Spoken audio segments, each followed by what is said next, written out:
Hey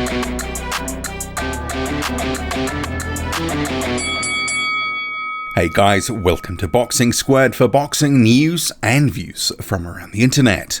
What should or could the WBC do in relation to Dillian Whyte now that UKAD has cleared him? He was under investigation for suspected performance-enhancing drug use, but UKAD has withdrawn the charge after a number of months of investigating. Highly publicised case, and in the midst of all that, the WBC saw fit to make Tyson Fury Deontay Wilder's mandatory for 2020, saying that if Dillian Whyte's situation was resolved, he would become the mandatory challenger for February 2021. And at the time, and this was towards the end of October, I said I felt that it was a bit premature because what if Whyte was cleared? It would effectively be punishing Dillian Whyte even though he would have cleared the situation. And now we actually find ourselves right in that situation.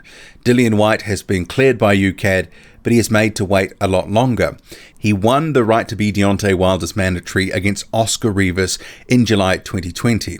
And that's not to be confused with Whyte being the number one challenger since the end of 2017. Let's make a distinction there because the number one challenger is different to the mandatory. You have to be named the mandatory. But Whyte has been the number one challenger since the end of November 2017. So he's gone 2 full calendar years and change now, being the number one ranked fighter. He still hasn't got his shot at Deontay Wilder. So he was made the mandatory by beating Rivas, and he won the interim heavyweight title for the WBC. So now, as a result of what the WBC announced in October, he will have to wait, and it really is the realization of a punishment that has been handed down by the WBC because they've made him wait at least the best part of another year before he can fight for the WBC title, regardless of who would be the champion at the time. And you can certainly argue it is not fair what the WBC has done, but it's a sanctioning body. They're a law unto themselves. And I have heard Eddie Hearn, in an interview with IFL TV, has spoken about the situation of the mandatory for Whyte, and he believes that the WBC will do the right thing, that Mauricio Suleiman is a good guy and will see what's happened here and make amends in terms of the current situation with Dillian Whyte. But maybe that position is just being a bit optimistic, maybe perhaps a touch naive, but he did say in the same breath in that interview that he's learnt that by really taking a swing at them in public, it doesn't really achieve anything. And it won't. I don't think the WBC will really do too much. It hasn't made any public comment from what I can see of the situation. But it has effectively punished Dillian Whyte, and now he has been cleared. So you have to ask yourselves, well, why did it do that? And I think the answer is really quite simple.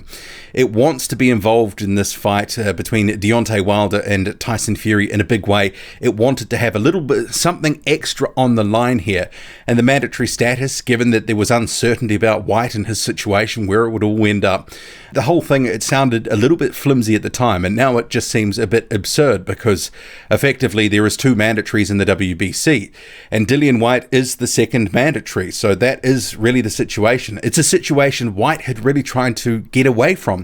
He never wanted to be a second mandatory, and this is part of the reason that he turned down an eliminator with Luis Ortiz back in 2018. So Whyte, for the meantime, we'll have to see what he does, because now that he's cleared, he's had this tune-up fight against Mariusz Wach, which was harder than most people expected and probably harder than it should have been given Whyte came in overweight, a career heaviest weight for him, 11 pounds heavier than his previous career heaviest.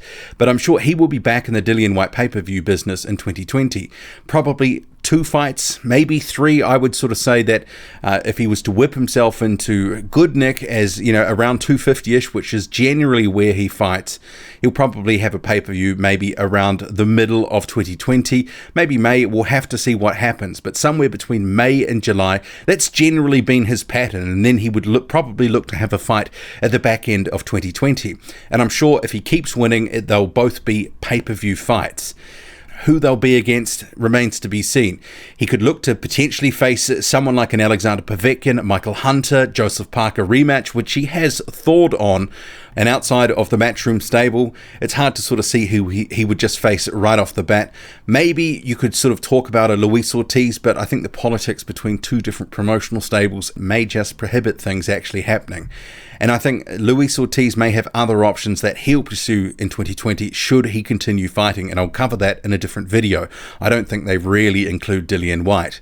But what do you make of it? Should the WBC act here and change its ruling, or what's happening here? Because a punishment has been realised now, given that Whyte has been cleared. What do you make of it all? Drop a comment loud and often. Hit like, hit subscribe, follow me on Twitter. Boxing_squared. I'm out.